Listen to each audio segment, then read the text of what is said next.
យ៉ាអាប៊ូអត់តាន់អីកយពូថៅឆ្វេងអូយ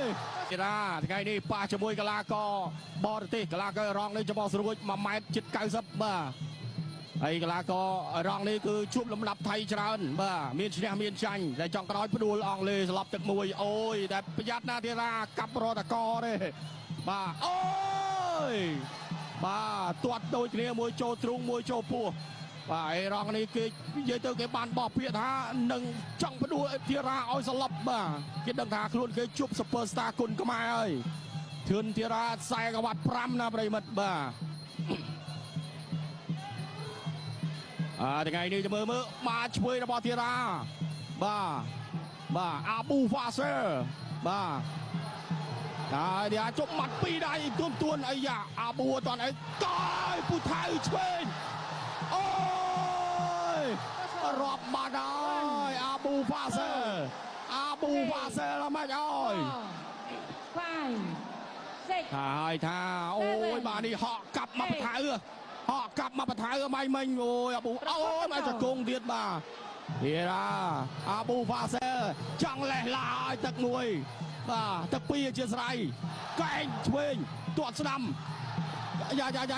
អូយអាប៊ូហ្វាសេខ្ទប់បាយអើយអត់ស្គាល់បាទថ្ងៃកាចដល់ទាត់ឆ្វេងរបស់ធីរ៉ាតែប្រយ័ត្នណាគេទាត់រត់តកដែរទេធីរ៉ាទាត់ជើងក្រោយរបស់អាប៊ូកីឡាកររងទាត់ឆ្វេងរបស់ធីរ៉ាទាត់ឆ្វេងចូលឆ្វេងទាត់ស្ដាំម៉ាត់ស្ដាំរបស់ធីរ៉ាម៉ាត់ដៃស្ដាំមកកែអាប៊ូមិនចេញទៅជាប់គុំរបស់ធីរ៉ាអញ្ញាកដាឡើងស៊ីណាតចាប់បបែកបន្តការប្រកួតទាត់ជើងក្រោមស្ដាំមកដៃពីរដៃទាត់ទៀតអូយរបស់អាប៊ូបាទស្រាវសាច់ណាប្រិមិត្តម៉ាត់ស្ដាំអើយ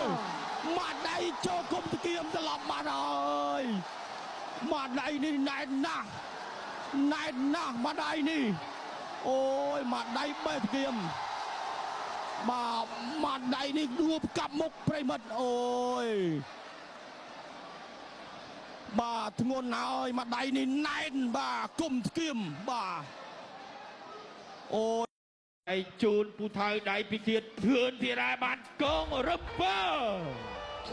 បង្គោលក្រហមកីឡាករធឿនធីរ៉ាដែលបានទទួលជ័យជំនះទៅលើកីឡាករបង្គោលខៀវដោយកីឡាករបង្គោលខៀវអាប៊ូលហ្វាសេលសន្លប់ធំនៅក្នុងទឹកទី2